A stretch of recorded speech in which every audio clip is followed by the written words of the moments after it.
पुढे एक महत्त्वाची अपडेट पाहूयात। बीड नंतर आता धाराशिव जिल्ह्यातील तुळजापूरमध्ये सरपंचांच्या गाडीवर हल्ला करण्यात आलेला आहे। तुळजापूर तालुक्यातील मेसाई जवळगा येथील सरपंच नामदेव निकम यांच्या कारवर हल्ला करण्यात आला। रात्री 10 वाजण्याच्या सुमारास निकम हे गावाकडे निघालेले होते। त्याच दरम्यान दोन दुचाकीवरील चौघांनी निकम यांच्या गाडीवर प्रथम अंडी फेकली, त्यानंतर दगड मारून गाडीच्या सर्व काचा फोडलेल्या आहेत। हल्ला केल्यानंतर हल्लेखोर घटनास्थळावरून पसार झाल्याचं पाहायला मिळत आहे।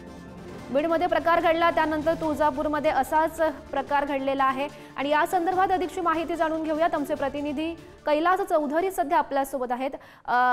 कैलास, नेमका काय हा प्रकार आहे आणि पोलिसांकडून कशा प्रकारे सध्याचा तपास सुरू आहे, कारवाई केली जाते? गौरी, जिल्ह्यात सध्या कायदा सुव्यवस्था आहे की नाही असा प्रश्न पडतो आहे आणि जे कायद्याचं संरक्षण करणारे पोलिसांवरही या संदर्भात प्रश्न उपस्थित होत आहे। कारण गेल्या काही दिवसांपासून जिल्ह्याभरात दहशतीचं वातावरण आहे। आता आपल्याला ही तुळजापूरची घटना आहे। मेसाई जवळगा येथील सरपंच नामदेव निकम यांच्या गाडीवर काही टोळक्यांनी हल्ला केला।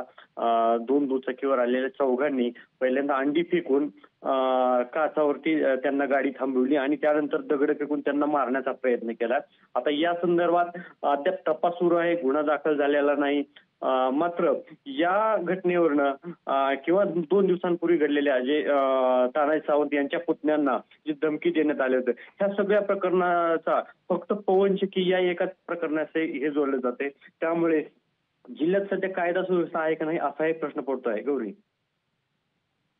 नक्कीच कैलास, धन्यवाद दिलेल्या या सविस्तर माहितीसाठी। बीडमध्ये आपण पाहिलेलं होतं सरपंचांच्या हत्येनं पूर्ण खळबळ माजलेली होती। त्यानंतर तुळजापूरमध्ये सुद्धा असाच एक प्रकार घडलेला आहे।